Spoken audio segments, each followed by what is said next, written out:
नमस्कार मित्रांनो, आपण UDICE प्लसमधील प्रोफाईल अँड फॅसिलिटी मॉड्यूल कसे भरायचे हे मागील भागात आपण 1.1 ते 1.30 आणि 1.57 पर्यंत बघितले. तर या भागामध्ये मित्रांनो आपण 1.58.1 टू 1.58.2 पासून 2.24 टू 2.28 पर्यंत बघणार आहोत. चला तर मग करूया सुरुवात.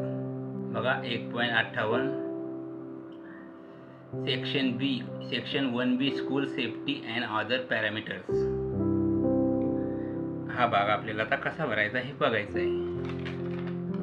बघा 1.58.1 whether the school disaster management plan SDMP has been developed.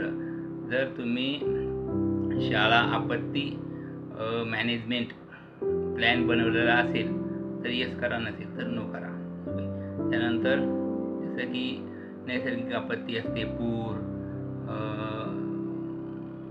नदीला पूर येणे, भूकंप, ओके, वेगाने हवा सुटणे, असे डिझास्टर. ओके. त्यानंतर 1.58.2 whether structure safety and audit has been conducted. तुमच्या शाळेची स्ट्रक्चरल सेफ्टी ऑडिट झालेली आहे का, असेल तर यस करा, नसेल तर नो करा. ओके. त्यानंतर 1.58.3 whether non structural safety audit has been conducted.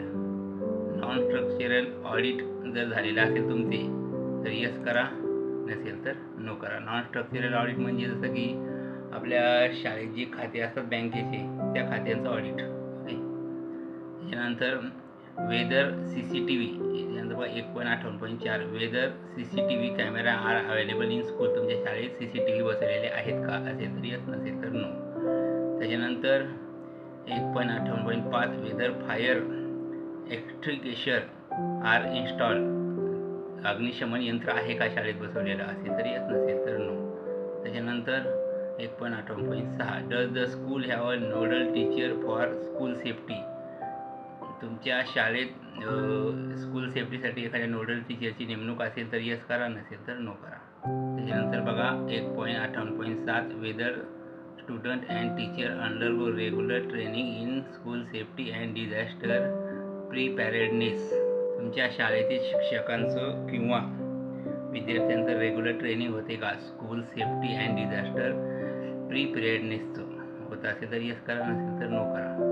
Okay. त्याच्यानंतर बघा 1.58.8 whether disaster management is being throw as part of the curriculum. म्हणजे डिझास्टर मॅनेजमेंट हा तुमच्या अभ्यासक्रमाचा एक भाग आहे का. मित्रांनो, अभ्यासक्रमामध्ये असतं आपल्या डिझास्टर आपत्तीबद्दल, वेगवेगळ्या आपत्तीबद्दल माहिती असते आपल्या अभ्यासक्रमामध्ये. शक्यतो यसच करून घ्या. ओके. त्याच्यानंतर 1.58.9 whether school has received a grant for self defence training for girl. स्वसंरक्षणासाठी मुलींना काही अनुदान मिळाले आहे का. तर प्रोग्राम किंवा त्यांना ट्रेनिंग देण्यासाठी, प्रोग्राम राबवण्यासाठी किंवा ट्रेनिंग देण्यासाठी अनुदान मिळाले असेल तर यस करा, नसेल तर नो करा. त्याच्यानंतर 1.58.9 mention number of girl student provide self defence training at upper primary, secondary, higher secondary grade provide actual number of student train. जर तुम्हाला हे अनुदान मिळालं असेल तर तुम्ही किती मुलांना ट्रेनिंग दिली त्यांची ती संख्या टाकायची आहे. ओके. त्याच्यानंतर 1.58.10 whether are school has display safety guidelines on display board. तुमच्या शाळेत सेफ्टी गाईडलाईन ह्या सूचना फलकावर दर्शनी भागात लावल्या जातात का, असेल तर यस करा, नसेल तर नो करा. नंतर बघा 1.58.11 weather the school has appointed any teacher as a first level counsellor. म्हणजे तुमच्या शाळेने एखाद्या शिक्षकाला अपॉइंट केले आहे का फर्स्ट लेवल काउन्सिलरसाठी. जर केले असेल तर यस करा, नसेल तर नो करा. त्यानंतर बघा 1.58.12 frequency of safety and security audit of school for ensuring child safety bye involving all stakeholders SMC, parents, senior students, etc. once 2 twice 3 times 4 times more than 4 times. म्हणजे तुमच्या शाळेची सेफ्टी अँड सिक्युरिटी ऑडिटमध्ये SMC शाळा व्यवस्थापन समिती, parents, पालक, senior students म्हणजे माजी विद्यार्थ्यांनी भाग घेतलेले आहे का. घेतला असेल तर किती वेळा घेतला, इथं आपल्याला इथे क्लिक करून निवडायचं आहे. वन्स, एकदा, दोनदा, तीनदा. ओके, जेवढ्या वेळेस ऑडिट झाला आहे तेवढ्या वेळेस. ओके, त्याच्यानंतर बघा 1.58.13 is the school displaying photographs of all teacher in a school. म्हणजे तुमच्या शाळेमध्ये तुमच्या शाळेतील सर्व शिक्षकांचे फोटो वर्गामध्ये लावलेले आहेत का? असेल तर यस, नसेल तर नो. त्यानंतर 1.58.14 has the school adopted initiated Vidya Pravesh module. हे पहिलीसाठी आहे मित्रांनो. विद्या प्रवेश मॉड्यूल हे ॲक्सेप्ट केलं आहे का आपल्या शाळेमध्ये? यस करा. पहिलीचा जो अभ्यासक्रम आहे तो पूर्ण विद्या प्रवेश मॉड्यूलवरच आहे. यस करून घ्यायला. त्याच्यानंतर बघा स्टुडंट अटेंडन्स कॅप्चर. विद्यार्थ्यांची हजेरी कशी घेतली जाते? Attendance register, electronically, biometric. जे काय असेल ते इथे ऑप्शनवर निवडून घ्या. त्याच्यानंतर weather the school has constituted नाही. त्याच्यानंतर बघा 1.58.16 टीचर अटेंडन्स. शिक्षकांची हजेरी कशी घेतली जाते? तेच 3 ऑप्शन आहेत. अटेंडन्स रजिस्टर, इलेक्ट्रॉनिकली आणि बायोमेट्रिक. त्याच्यानंतर बघा 1.58.17 weather the school has constituted youth club. म्हणजे यूथ क्लबची स्थापना केलेली एक शाळेमध्ये असेल तर यस, नसेल तर नो. ओके, त्याच्यानंतर बघा 1.58.18 whether the school has constituted eco club. शाळेमध्ये इको क्लबची स्थापना केलेली आहे का? असेल तर यसवर क्लिक करा, नसेल तर नोवर. त्याच्यानंतर बघा 1.58.19 whether teacher identity cards are issue to all teachers in the school. शाळेमधील सर्व शिक्षकांना आयडेंटिटी कार्ड इश्यू केलेले आहेत का? आयडेंटिटी कार्ड दिलेले आहेत का? असेल तर यस, नसेल तर नो. त्याच्यानंतर बघा शेवटचा मुद्दा आहे 1.58.20 state school standard authority SSSA self certification obtained. म्हणजे तुमच्या शाळेला हे सर्टिफिकेट मिळालेले आहे का? स्टेट स्कूल स्टँडर्ड अथॉरिटीची मिळाली असेल तर यस करा, नसेल तर नो करा. नंतर सेव्ह अँड नेक्स्ट या बटनवर क्लिक करा. बघा इथे प्रिव्हियस पेज ही सेव्ड सक्सेसफुली असं येऊन जातं.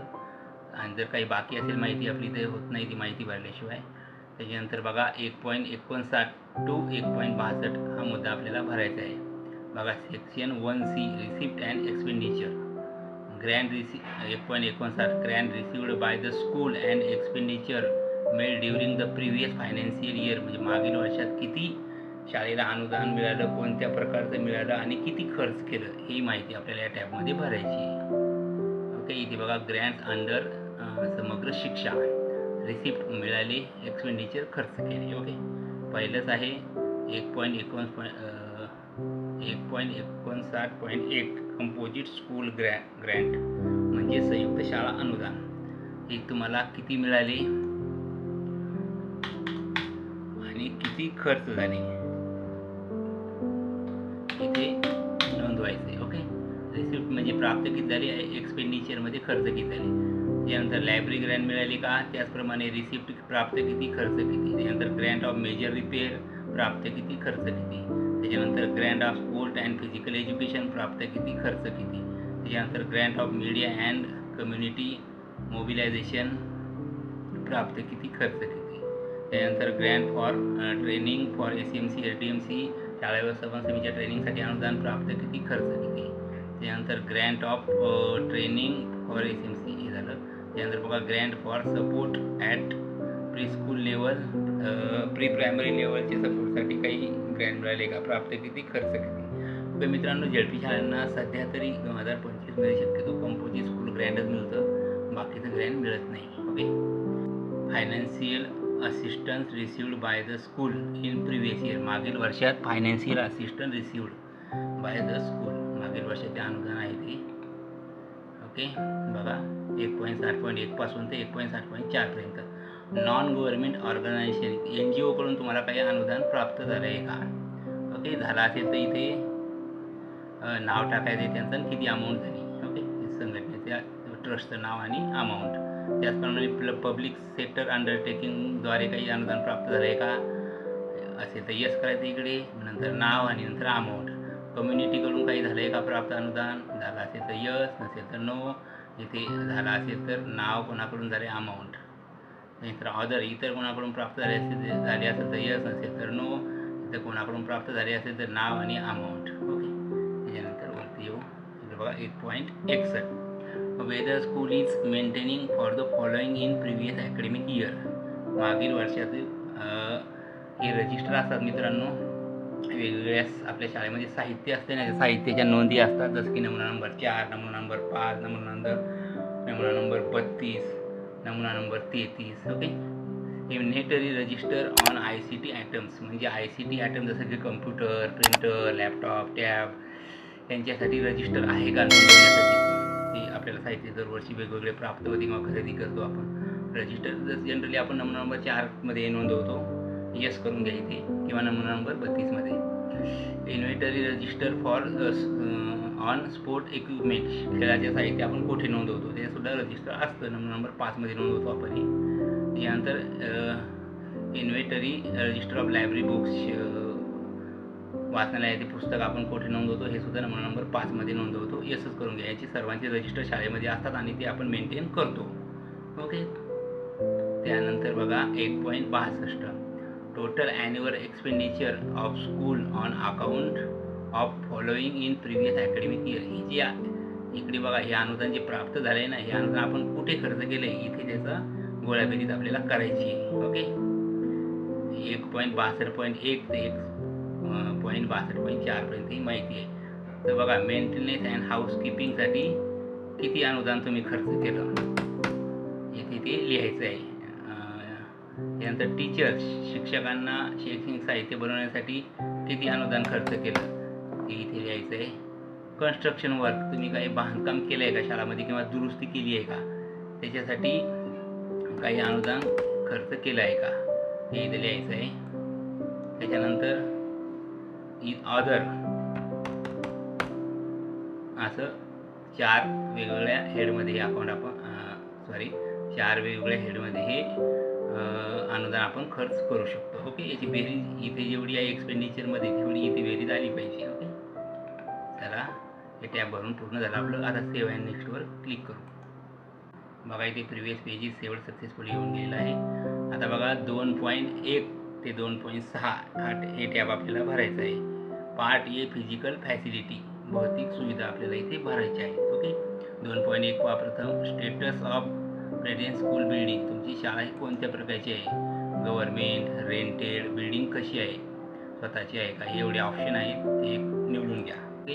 त्यानंतर type of school building, description, तुमच्या शाळेमध्ये आता इथे कच्च्या पक्क्या जीर्ण झालेल्या खोल्यांचा इथे आपल्याला सर्व माहिती नोंदवायची. बघा पहिले बघा टोटल नंबर ऑफ, 1 नंबर डिस्क्रिप्शनमध्ये 1 number total number of active building blocks of the school. पहिलं तुमच्या शाळेमध्ये किती ब्लॉक आहेत. ब्लॉक्स म्हणजे काय मित्रांनो, तुमची शाळा जसं की या साईडला 2 खोल्या येतात, नंतर थोडी जागा मधात मोकळी, नंतर पुन्हा तिकडे 3 खोल्या येतात, पुन्हा जागा थोडी मोकळी, पुन्हा तिकडे 1 खोली आहे, याला ब्लॉक्स म्हणतात. ओके. अशी किती जागी शाळा आहे ते ब्लॉक्स इथे नोंदवून घ्यायचे काउंटमध्ये. काउंटच्या खाली इथे बघा. त्यानंतर त्या ब्लॉक्समध्ये एकूण पक्क्या खोल्या किती आहेत, पक्के ब्लॉक्स किती आहेत का, पक्के. ओके. Blocks blocks. त्याच्यानंतर पार्टली पक्के किती आहेत, म्हणजे रिपेअर करून योग्य होऊ शकतात ते. ओके. त्यानंतर कच्चे, एकदम कच्चं बांधकाम जसं की दगडमाती. ओके. 0 जे काय असेल ते. त्यानंतर टेंट, तंबूचे किती आहेत. ओके. त्याच्यानंतर बघा out of the total number of building story wise breakup, म्हणजे तुमची शाळा इथे सिंगल स्टोरी म्हणजे किती मजली आहे, सिंगल मजली, डबल मजली, ट्रिपल, मल्टी स्टोरी किती आहे ते इथे नोंदवायचे आपल्याला. ओके. त्याच्यानंतर खाली बघा डायलॅपॅटेड बिल्डिंग, म्हणजे निर्लेखन करण्यायोग्य, एकदम जीर्ण झालेली, आपल्याला निर्लेखन करायची आहे ती, तसा ब्लॉक एखादा आहे का, इथे असेल तर यस करा, नसेल तर नो करा. ओके. त्याच्यानंतर बघा खाली new building under construction number 3, म्हणजे नवीन बिल्डिंग आहे का, बांधकाम चालू आहे का, असेल तर यस करा, शालेय परिसरात नसेल तर 0. अंक लिहायचे, यस नाही, इथे अंक भरायचे आहेत, किती खोल्यांचं बांधकाम चालू आहे, 1 असेल 1, 2, 3 असेल जे काय असेल ते. त्यानंतर बघा 2.3 a details of classroom available in the school, शाळेमध्ये किती वर्ग उपलब्ध आहेत. Laboratory room not be include, याच्यामध्ये इन्क्लूड नाही लॅबोरेटरी रूम, प्रयोगशाळा वेगळी नोंदवायची आपल्याला. हे अध्यापन कार्यासाठी अवेलेबल रूम वर क्लासरूम. बघा प्रायमरीसाठी किती आहेत त्या नोंदवायच्या आहेत, अप्पर प्रायमरीसाठी किती आहेत त्या इथे नोंदवायच्या आहेत. करंटली नॉट इन यूज, म्हणजे सध्या वापरात नसलेल्या खोल्या इथे नोंदवायच्या आहेत. त्यानंतर टोटल नंबर ऑफ क्लासरूम, एकूण क्लासरूम इथे टोटल ऑटोमॅटिक येऊन जातं या वरच्या तिन्हीचं, प्रायमरी, अप्पर प्रायमरी आणि करंटली नॉट इन यूजचं टोटल इथे येऊन जातं. त्याच्यानंतर number of classroom under construction, म्हणजे अंडर कन्स्ट्रक्शन म्हणजे चालू बांधकाम किती वर्ग खोल्यांचा आहे ते इथे आकडा नोंदवायचा आहे. त्याच्यानंतर number of classroom in dilapidated condition, म्हणजे जीर्ण झालेल्या खोल्या, निर्लेखन करण्यायोग्य खोल्या किती आहेत ते इथे नोंदवायचं आहे. ओके, त्यानंतर वरती येऊ. बी बघा, details of classroom by condition. Out of classroom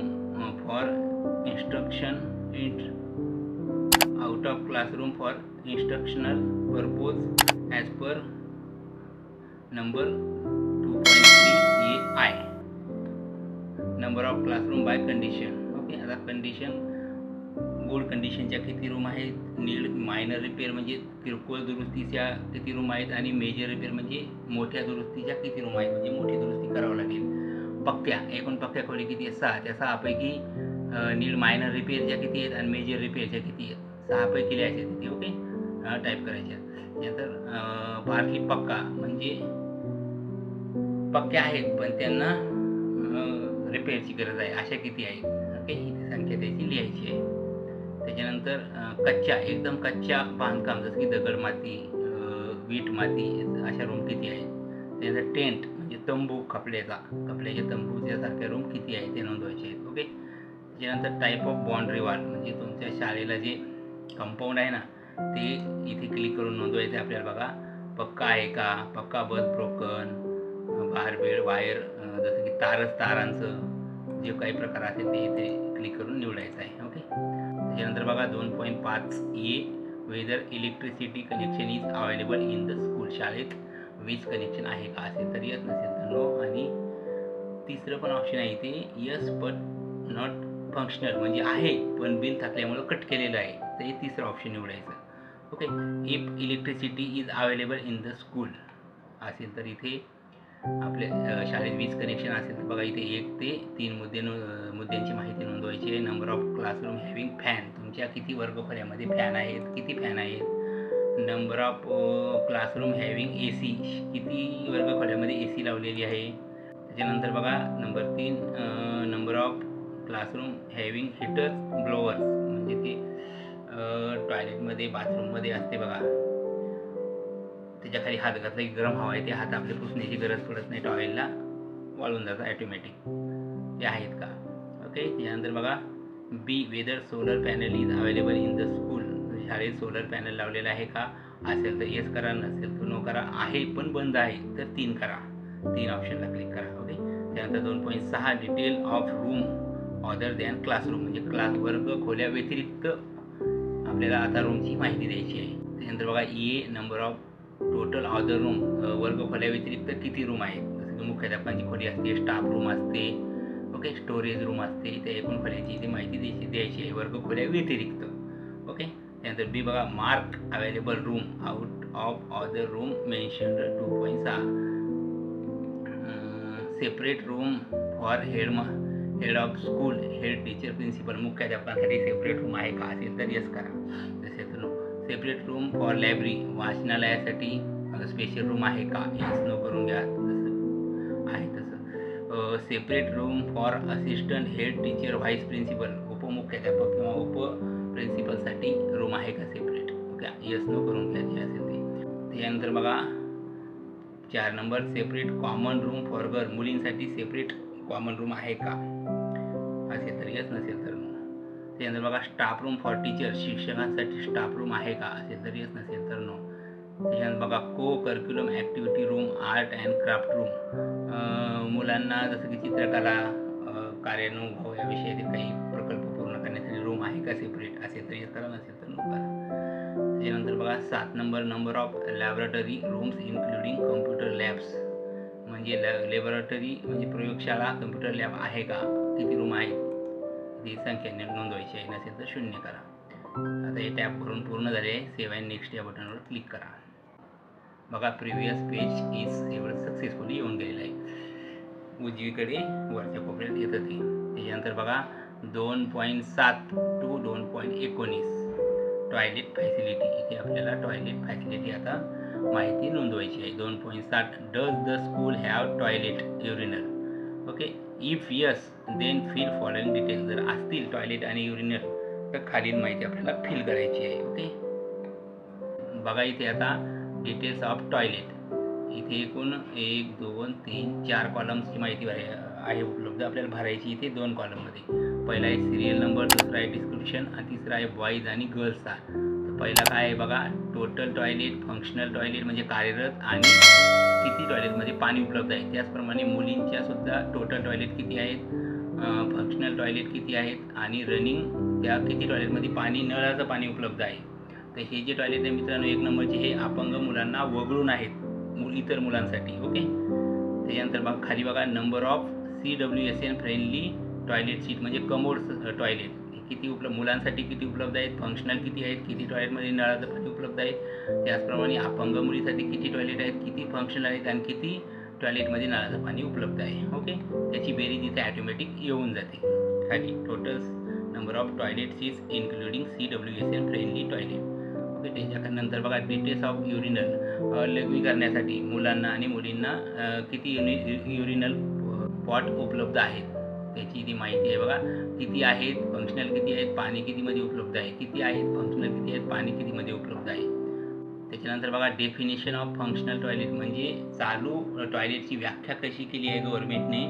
water available in the toilet म्हणजे पाणी, नळाचं पाणी आतमध्ये उपलब्ध असलं पाहिजे. मिनिमम फॉल्स स्मेल म्हणजे घाण वास आलेला कमीत कमी आला पाहिजे किंवा आलाच न पाहिजे. अनब्रोकन सीट्स म्हणजे टॉयलेट सीट्स किंवा युरिनल पॉट हे फुटलेली नसली पाहिजे. रेग्युलरली क्लीन हे म्हणजे वेळेच्या वेळी स्वच्छ केलेली पाहिजे. वर्किंग ड्रेनेज सिस्टीम, चालू ड्रेनेज सिस्टीम पाहिजे, जसं की शोषखड्डा असू शकतो किंवा drainage system. Okay. Accessible to users, closable doors म्हणजे व्यवस्थित दरवाजा लावणे योग्य दरवाजे असले पाहिजे, ते दरवाजे आतून लावता आले पाहिजे. ही व्याख्या केलेली आहे गव्हर्नमेंटने चालू फंक्शनल टॉयलेटची. ओके. त्यानंतर खाली बघा number of toilets under construction. Number of boys मुलांसाठी किती बांधकाम चालू आहे, किती टॉयलेटचं, मुलींसाठी किती टॉयलेटचं बांधकाम चालू आहे, जे असेल ती संख्या नोंदवायची. त्यानंतर सी बघा is hand washing facility with soap available near toilet म्हणजे टॉयलेटच्या जवळ हात धुण्यासाठी फॅसिलिटी आहे का, युरिनल जवळसुद्धा आहे का हात धुण्यासाठी फॅसिलिटी, हँडवॉश स्टेशन असेल तर येस करा. त्यानंतर बघा location of the toilet facility available inside the school building, outside the school building म्हणजे जे टॉयलेट आणि युरिनल पॉट आहेत ते शाळेच्या कंपाऊंडच्या आत आहेत म्हणजे शाळेच्या परिसरात आहेत का शाळेच्या बाहेर आहेत ते इथे आपल्याला नोंदवायचं आहे. ओके. इनसाइड म्हणजे आत, आउटसाइड म्हणजे बाहेर, शाळेच्या परिसराच्या बाहेर आत. त्याच्यानंतर बघा ही whether incinerator is available in girls toilet मुलींच्या टॉयलेटमध्ये इन्सिनिरेटर अवेलेबल आहे का, असेल तर यस करा, नसेल तर नो करा, असून बंद असेल तर 3चं यस बट नॉट फंक्शनल यावर क्लिक करा. त्याच्यानंतर बघा F weather the school has sanitary pad vending machine available बघा, असेल तर यस, नसेल तर नो, असून बंद असेल तर 3रं ऑप्शन आणि जर पॅड अवेलेबल नसतील शाळेत तर 4थं ऑप्शन. ओके. त्यानंतर 2.8 whether hand washing facility with soap available for washing hands before and after meal. Handwash सेंटरजवळ जसं की हँडवॉश साबण किंवा लिक्विड उपलब्ध आहे का, हँडवॉश स्टेशनजवळ साबण किंवा लिक्विड उपलब्ध करून देतात का शिक्षक, असेल तर येस करा, नसेल तर नो करा. If yes number of wash point इथे आपल्याला जर हँडवॉश स्टेशन असेल शाळेत तर त्याला किती नळ आहेत ती इथे संख्या नोंदवायची आहे. ओके. त्यानंतर बघा main source of drinking water पिण्याच्या पाण्याचे मेन सोर्स कोणते आहेत, हँडपंप्स, हापसा असेल तर येस, नसेल तर नो, असून बंद असेल तर 3रं ऑप्शन. प्रोटेक्टेड वेल म्हणजे विहीर संरक्षित केलेली वरून लोखंडी जाळी असते वातीच्यावर, असेल तर येस, नसेल तर नो, असून जर पाणी अवेलेबल नसेल किंवा खराब असेल तर 3रं ऑप्शन. अनप्रोटेक्टेड वेल म्हणजे विहीर आहे पण त्याला काही सुरक्षा कंपाऊंड नाही अशी असेल तर येस, नसेल तर नो, आणि असून फंक्शनल म्हणजे खराब पाणी असेल किंवा पाणी अवेलेबल नसेल तर 3रं ऑप्शन. टॅप वॉटर नळाचं पाणी असेल तर येस, नसेल तर नो, नळ आहे पण पाणीच येत नाही 3रं ऑप्शन. Packaged bottle water pack drinking Bisleri bottle वगैरे कॅनली ह्या बॉटल उपलब्ध होत असते शाळेत दररोज विद्यार्थ्यांना तर यस, नसेल तर नो. ओके. तिसरं ऑप्शन त्यासाठी आहेत पण दिले जात नाहीत. तिसरं किंवा खराब आहे तिसरं ऑप्शन. ऑदर ऑप्शन इथे ओके, न वाचल्यावर इथे ऑदरचं काही येत नाही, हे लॉक होऊन जातं. त्याच्यानंतर बघा B, whether water purifier RO is available in the school. म्हणजे वॉटर प्युरिफायर शाळेत अवेलेबल आहे का, असेल तर यस, नसेल तर नो, आणि आहे पण बंद पडलेलं आहे तर तिसरं ऑप्शन ओके. त्यानंतर सी बघा, whether drinking water quality is tested from water testing lab. पाण्याची क्वालिटी टेस्ट केली जाते का लॅबतर्फे दर महिन्याला, आठवड्याला, ओके, वर्षाला. करत असेल तर यस करा, नसेल तर नो करा.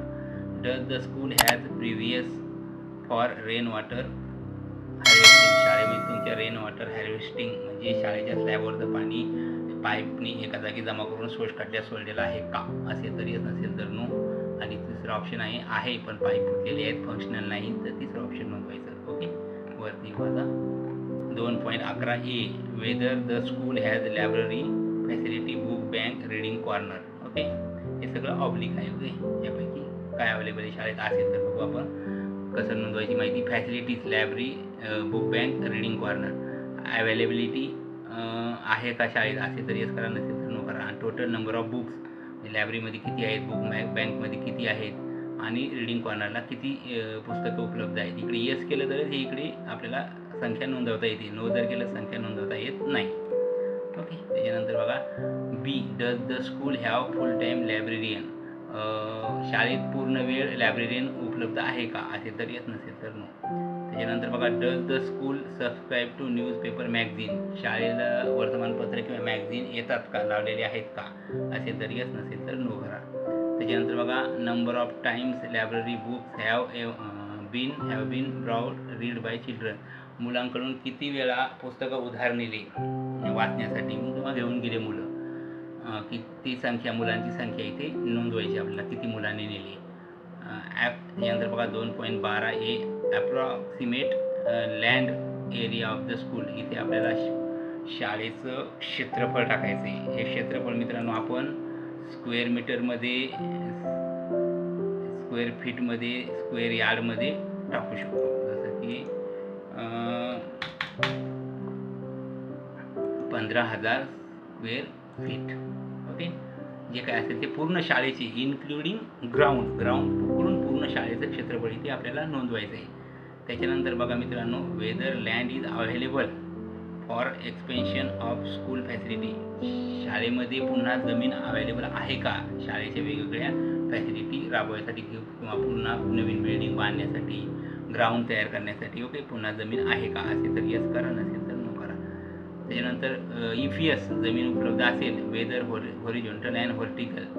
इथे आपल्याला यस असेल तर हॉरिझॉन्टल किंवा व्हर्टिकल, आडवी किंवा उभी कशी उपलब्ध आहे हे नोंदवायचं आहे ओके. त्यानंतर बघा C, number of additional classroom and other rooms required.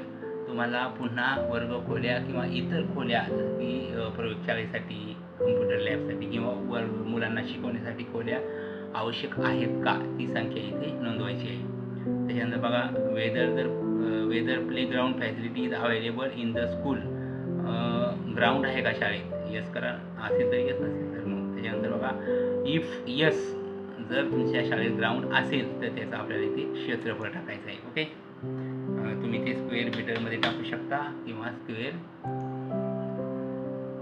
फीटमध्ये टाकू शकता ओके.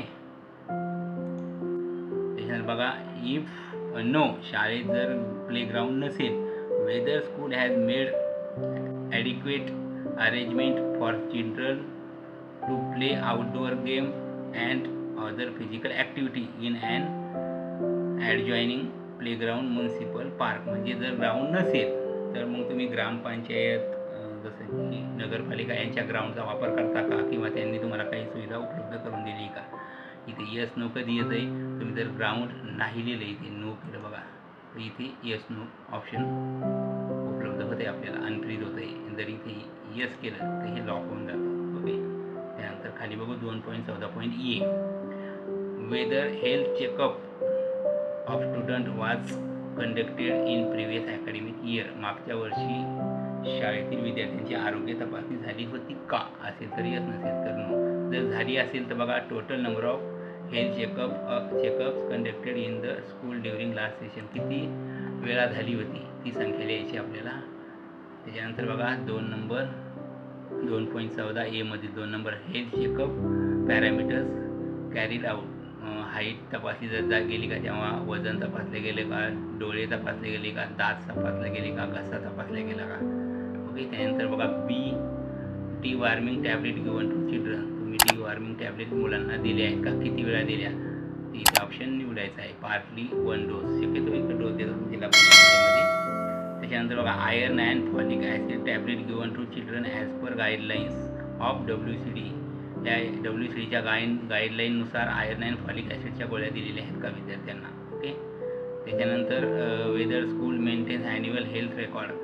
शाळा ॲन्युअल हेल्थ रेकॉर्ड मेंटेन करते का. ओके, बरोबर करते शाळा. प्रत्येक प्रकारचं रेकॉर्ड शाळेत असतं, याला एसच करून घ्या.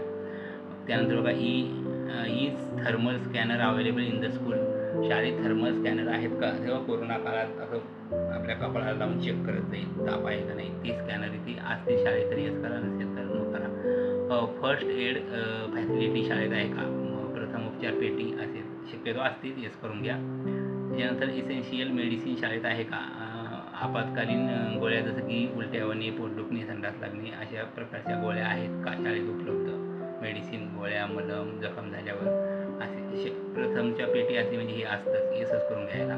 ओके. त्यानंतर बघा 2.15 whether ramp for disable children to access school building exits. अपंग मुलांसाठी रॅम्प उपलब्ध आहे का. प्रत्येक शाळेत असतो, येस करून घ्या. EPS whether hand rails for ramp are available. जर रॅम्प असेल तर त्याला बघा साईडला ग्रेलिंग लावले, लोखंडी बांबू लावलेले असतात पकडून जायला, ते असतातच, येस करून घ्या. त्याच्यानंतर बघा 2.16 whether school has special educator. बघा स्पेशल एज्युकेटर शाळेला आहे का. शाळेला असेल तर डेडिकेटेड करा, आणि क्लस्टर केंद्र लेवलला असेल तर केंद्र लेवलला दुसरा ऑप्शन निवडा, क्लस्टर लेवलला नसेल तर 3 निवडा. ओके. त्याच्यानंतर बघा 2.17 हे शक्यतो क्लस्टर लेवललाच असतं मित्रांनो. 2.16 जिल्हा परिषद शाळांसाठी. त्याच्यानंतर बघा 2.17 हे whether kitchen garden is available in school. शाळेत परस बाग, किचन गार्डन म्हणजे त्यामध्ये भाजीपाला लावा लागतो, ते परस बाग शाळेत आहे का. असेल तर यस, नसेल तर नो. तो भाजीपाला आपण शालेय पोषण आहारमध्ये वापरतो. त्याच्यानंतर बघा 2.17 मध्ये B whether kitchen shed is available in the school. शालेय पोषण आहाराची खिचडी शिजवण्याकरता खोली आहे का, किचन शेड आहे का. असेल तर येस, नसेल तर नो. त्याच्यानंतर बघा does the school have dustbin for collection wastage. Each classroom. प्रत्येक शाळेसाठी डस्टबिन कचरा एकत्र करण्यासाठी आहेत का. येस आहे. असेल तर यस अँड ऑल. सर्वांसाठी असेल तर पहिला ऑप्शन निवडा, नसेल तर नो. असे काही वर्गासाठी असतील, सर्व वर्गासाठी नसतील तर तिसरा ऑप्शन निवडा. टॉयलेट्स सर्वांसाठी असतील तर पहिला ऑप्शन, नसेल तर दुसरं, काही मुलांसाठी असतील तर तिसरं. किचन त्याचप्रमाणे आहे का. यस, नसेल तर नो. त्याच्यानंतर बघा 2.19 does the school have furniture for student. शाळेतील मुलांसाठी फर्निचर बेंचेस आहेत का. सर्वांसाठी असतील तर यस करा.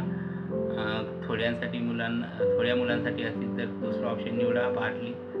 आणि फर्निचर उपलब्ध नसेल तर ती नो फर्निचर अवेलेबल, तिसरा ऑप्शन निवडा. जर यस केलं तुम्ही, ओके, तर इथे बघा number of student home furniture is available. किती मुलांसाठी उपलब्ध आहे. जनरली मुलांना 1 बेंचवर 2 मुलं बसतात. जर 20 बेंच असतील तर इथे 40 संख्या नोंदवायची. ओके. 40 बेंचेस असेल तर 80 संख्या नोंदवायची, डबल बेंचच्या. ओके. त्यानंतर हे टॅब आपलं भरून झाले. सेव्ह अँड नेक्स्टवर क्लिक करू. ओके. बघा प्रिव्हियस पेज सक्सेसफुली सेव्ह झालेलं आहे. आता बघा 2.20 ते 2.23 ही माहिती आपल्याला भरायची आहे. बघा 2.20 to 2.23 physical facility and equipment in the school. शाळेत भौतिक कोणत्या सुविधा आहेत हे भरायचे आपल्याला. बघा 2.21 whether boarding hostel facility are available for the school following stage. शाळेमध्ये वसतिगृह आहे का. बघा पहिला कॉलम आहे सिरियल नंबर, दुसरा आहे स्टेज प्रायमरी, अप्पर प्रायमरी, तिसरा आहे बघा boarding hostel residential facility available. तुमच्या शाळेत वसतिगृह आहे का. असेल तर येस करा, नसेल तर नो करा. आणि येस जर केलं तुम्ही तर इकडे मुलांची आणि मुलींची संख्या नोंदवावी लागते. ओके. इकडून बघा does 2.23 does the school have following equipment. शाळेमध्ये बघा audio visual public address system म्हणजे साऊंड सिस्टीम आहे का, असेल तर येस, नसेल तर नो, आहे पण बंद आहे तर तिसरं ऑप्शन. सायन्स किट विज्ञान पेटी प्रत्येक शाळेत अवेलेबल झाली आहे मित्रांनो, येसच करून घ्या. मॅथ किट गणित पेटीसुद्धा उपलब्ध आहे, प्रत्येक शाळेत झालेली आहे उपलब्ध, येसच करून घ्या. तरी पण चेक करून घ्या, नसेल तर नो करा. ओके, आहे पण वापरत नाही तर 3 करायचं. बायोमेट्रिक डिव्हाइस बायोमेट्रिक हाजरीसाठी डिव्हाइस प्राप्त आहे का, असेल तर नो, असेल तर येस, असेल तर यस, नसेल तर नो, आहे पण बंद आहे 3. ओके, त्यानुसार आता हे टॅब आपलं भरून झालेलं आहे मित्रांनो. सेव्ह अँड नेक्स्ट या बटनवर क्लिक करायचं आहे. बघा इथे प्रिव्हियस पेज सेव्ड सक्सेसफुली येऊन गेलेला आहे. आता मित्रांनो आपण 2.24 टू 2.28 लास्ट पेज भरतो आहे मित्रांनो. बघा मित्रांनो 2.24 computer or digital equipment status. इथे आपल्याला 4 कॉलममध्ये माहिती भरायची आहे. एकूण भरपूर माहिती आहे मित्रांनो. बघा serial number, item, total number of functional unit available, आणि शेवटचा कॉलम बघा number of functional unit for pedagogical purpose, म्हणजे मुलांना अध्यापन प्रक्रियेमध्ये वापरतो का आपण, किती वापरतो. ओके, बघा डेस्कटॉप कम्प्युटर किती आहेत आणि अध्यापनासाठी किती वापरतो. ओके, त्यानंतर लॅपटॉप नोटबुक किती आहेत, किती वापरतो. टॅबलेट्स किती आहेत, किती वापरतो. त्यानंतर PC with integrated teaching learning device किती आहेत, वापरतो का आपण अभ्यासक्रम अध्यापन प्रक्रियेमध्ये. ओके, त्याच्यानंतर बघा digital board with content management system and solution CMS learning management system. हा एक खूप मोठी टी व्ही मित्रांनो. याचा आपण ब्लॅकबोर्ड म्हणून सुद्धा वापर करू शकतो आणि कम्प्युटर म्हणून सुद्धा. किती आहेत, वापर करतो का, कितीचा वापर करतो. प्रोजेक्टर किती आहेत, कितीचा वापर करतो. प्रिंटर किती आहेत, कितीचा वापर करतो. स्कॅनर किती आहेत, कितीचा वापर करू शकतो. सर्व्हर किती आहेत, कितीचा वापर करू शकतो. वेब कॅमेरा किती आहेत, कितीचा वापर करू शकतो. स्मार्ट TV किती आहेत, कितीचा वापर करू शकतो. त्यानंतर बघा smart classroom use for teaching with digital board, smart board, virtual classroom, smart TV. किती स्मार्ट क्लासरूम आहे, त्याच्यामध्ये सर्व डिजिटल सुविधा आहेत. कम्प्युटर, ते स्मार्ट डिजिटल बोर्ड. ओके, अशा किती रूम आहेत इथे नोंदवायचे आहे आणि किती वापरात आहेत. त्यानंतर बघा mobile phone use for teaching. शाळेमध्ये आपण अध्यापन प्रक्रियामध्ये किती मोबाईल फोन वापर करतो. शक्यतो जेवढे शिक्षक आहेत तेवढ्यांचाच वापर होतो. त्यानंतर बघा generator, inverter, power backup, big UPS available आहे का, किती आहेत आणि कितीचा वापर चालू आहे. ओके, त्यानंतर 2.25 is computer ICT lab available in school. शाळेमध्ये अवेलेबल आहे बा ICT लॅब कम्प्युटर, असेल तर येस करा, नसेल तर नो करा. त्याच्यानंतर बघा कम्प्युटर तर असतं मित्रांनो, पण ते त्यासाठी स्पेशल खोली नसते, त्याला लॅब म्हणतात. ओके, लॅब असेल तर येस करा, नसेल तर नो करा. आपण कम्प्युटरवरती येस केलेलं आहे, कम्प्युटर लॅपटॉप जे काय असेल ते. त्यानंतर बघा number of ICT lab available. इथे जर येस केलं तर इथे संख्या लिहावं लागते किती लॅब आहेत. ओके, हे नसेल तर नो राहू द्या. त्याच्यानंतर बघा हे पण खालचं ऑप्शन फ्रीज झालेले आहे इथे सर्व. Number of total functional desktop laptop. त्याच्यानंतर separate room available the for computer ICT lab. त्याच्यानंतर 2.25B is only for government and government aided school. 2.25 if yes, बघा हे 2.25 हे जर यस केलं तर इथे आपल्याला संख्या नोंदवावी लागते, जे काय असेल ते संख्या नोंदवा. ओके,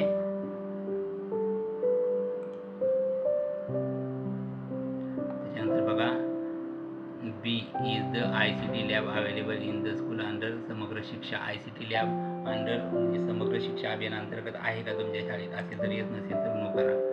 ओके, त्यानंतर येस असेल तर ती इम्प्लिमेंट म्हणजे शाळेत उपलब्ध केव्हा झाली ती इथे नोंदवायचं आहे. ओके, नंतर बघा 2 number whether the ICT lab functional or not functional, म्हणजे कार्यरत आहे का नाही, येस किंवा नो निवडायचं. हे जर येस केलं तर हे ओपन होते. बघा इथे आपल्याला कोणत्या वर्षी चालू केली ती वर्ष नोंदवायचं आहे आणि सध्या कार्यरत आहे किंवा नाही इथे येस किंवा नो नोंदवायचं. ओके, इथे येस केल्यावर हे ऑप्शन ओपन होतात.